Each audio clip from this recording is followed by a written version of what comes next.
Well, Vikings fans, support for a New Orleans punter is coming full circle. A Saints punter, Thomas Morestead, was the first player to come back onto the field for the point after touchdown. Morestead was in pain, extreme pain, from a ribcage injury earlier in the game.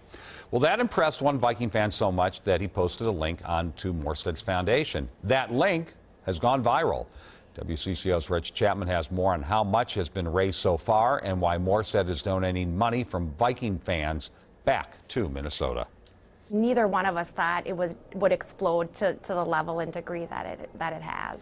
Joy Johnson-Lind is bursting with gratitude that a punter for the New Orleans Saints would become a godsend for children and families who use Children's Hospital in Minnesota. It's over 71 now. It just keeps going crazy. Speaking by Skype, Thomas Morestead says he never expected a loss to the Minnesota Vikings would result in a win for kids. Whenever you get a group of people that believe in something and want to be a part of something special, the people can be very powerful, and it shows. Morestead's playing through the pain of a torn cartilage on his ribcage, and being the first player to come back on the field for the point after touchdown sparked a Vikings fan to post about his foundation and ask Minnesotans to give. We looked online, and to our surprise, there were all a bunch of Minnesota addresses making donations to a complete stranger that they've never met.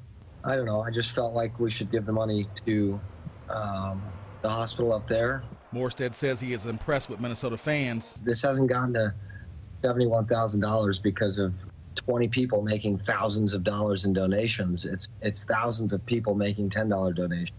Johnson-Lind believes this kindness shown from both sides signals so much more. I think in light of these highly competitive teams on a big scale and a big stage, and it shows kind of, I think, a greater perspective about what is really important and what really matters. Reg Chapman, WCCO 4 News.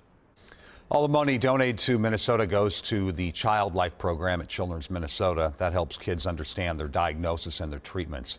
Morestead says if they get to $100,000, he's going to fly back to Minnesota for the Super Bowl and then present a check to the hospital. Aww. If you'd like to help, we have information at WCCO.com. That's really sweet. Oh, it's beyond sweet. That's a great story. It really is great. So very, very cool.